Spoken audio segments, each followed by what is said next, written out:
Halo, Assalamualaikum warahmatullahi wabarakatuh. Nama saya Fitri, saya motivator magang berada di unit Gili Santek. Di sini saya akan menjawab tugas luar kelas untuk hari kedua ya. Soal yang pertama adalah apa pengertian individual system? Individual system adalah proses belajar yang berpusat pada anak sebagai subjek utamanya. Yang kedua, mengapa pendekatan yang dilakukan harus individual system? Karena setiap anak berbeda-beda agar motivator dapat mengenali karakter anak, kesukaan anak, gitu. Agar motivator juga dapat mengenali uh, kemampuan anak dan menyampaikan materi sesuai juga dengan kemampuan anaknya ya. Yang ketiga, apa tujuan yang ingin dicapai dengan melakukan pendekatan secara individual system? Yaitu agar smile step system, jadi agar belajarnya itu menyenangkan secara bertahap. Yang keempat, di Bimba murid dan guru memiliki peran masing-masing. Sebutkan apa peran guru dan peran murid. Yang pertama adalah peran guru. Guru berperan sebagai motivator untuk menumbuhkan minat belajar pada anak. Sedangkan murid itu sendiri adalah sebagai subjek utama agar anak bisa senang dan tumbuh minat belajarnya.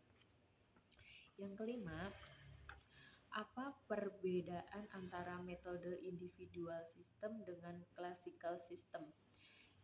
Yaitu individual system adalah anak sebagai subjek, kurikulum menyesuaikan anak, materi yang berbeda-beda, perbandingannya sedikit. Sedangkan classical system, guru adalah sebagai subjeknya, kurikulum sudah ditentukan, materi seragam, dan perbandingannya banyak.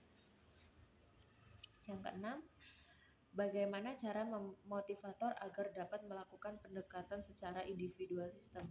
Yaitu selalu melakukan evaluasi terhadap efeksi anak, melakukan pendekatan sesuai dengan karakter anak. Kita harus mengetahui karakter anak, kesukaan anak, jadi hobi-hobinya anak, jadi lebih gampang kita untuk menerapkan pendekatan anak. Yang ketujuh, apa dampak yang akan terjadi bila pendekatan dilakukan secara individual system? Yaitu anak akan lebih mudah memahami materi yang diberikan, anak bisa lebih merasa nyaman sehingga anak menjadi senang dan tumbuh minat belajarnya. Yang delapan, apa dampak yang akan terjadi bila pendekatan secara klasikal sistem? Jadi anak akan merasa tertekan, merasa belajar itu membosankan gitu, merasa malas gitu. Jadi anak tuh lebih merasa tertekan ya, lebih ke situ. Yang bagian B, yang pertama, apa pengertian variation skill? Kemampuan yang harus dimiliki motivator dalam memvariasikan aspek belajar dengan kegiatan belajar. Yang nomor 2, mengapa kegiatan belajar harus divariasikan? Yaitu agar anak tidak bosan, tetap semangat, antusias, dan tertarik dengan kegiatan yang diberikan oleh motivator. Yang ketiga, apa tujuan yang ingin dicapai dengan memvariasikan kegiatan belajar? Yaitu tujuannya agar anak tetap bahagia dan terus tumbuh minat belajarnya. Yang keempat adalah sebutkan 3 aspek belajar. Yang pertama adalah kognitif, yang kedua adalah efektif, dan yang ketiga adalah psikomotorik. Yang kelima, kegiatan apa yang termasuk kognitif? Jadi seperti membaca, berhitung gitu, makanya matematika begitu kan. Dan yang nomor 6 adalah kegiatan apa yang termasuk aspek efektif. Yang termasuk kegiatan aspek efektif adalah seperti berdialog, bernyanyi, bercerita, mendongeng, dan permainan-permainan yang ada di dalam kelas. Yang nomor 7, kegiatan apa yang termasuk aspek psikomotorik. Jadi kayak psikomotorik itu jadi seperti mewarnai dan menulis gitu. Jadi mencoret-coret ya dan lain sebagainya, seperti itu contohnya.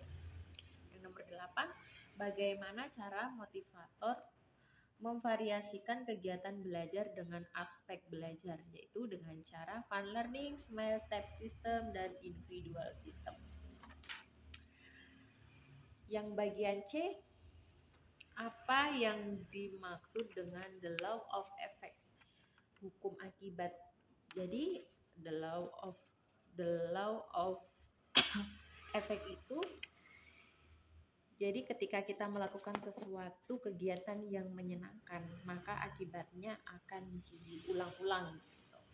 Jadi ketika anak merasa senang, merasa nyaman di dalam satu lingkupan pembelajaran, jadi kalau anak merasa senang gitu kan, dia akan mengulang-ulang lagi apa yang dia dapatkan dari subjek tersebut.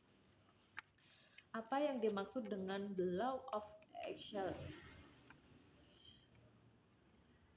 hukum latihan. Jadi ketika suatu kegiatan yang terus diulang maka akan berdampak mampu. Jadi jika terus berulang-ulang, anak akan semakin semangat, semakin tumbuh minatnya, sehingga anak akan mampu. Yang ketiga, apa yang dimaksud dengan the law of readiness, hukum kesiapan. Jadi ketika seorang semakin siap, jadi semakin mampu, maka semakin siap dan terampil, serta proses belajarnya pun akan semakin menyenangkan. Maka dampaknya akan menumbuhkan minat yang baik untuk anak. Jadi anak tuh tambah semangat, tambah minat belajarnya. Baik, terima kasih untuk jawaban saya untuk jawaban yang hari kedua. Mohon maaf bila ada salah kata dari saya. Assalamualaikum warahmatullahi wabarakatuh.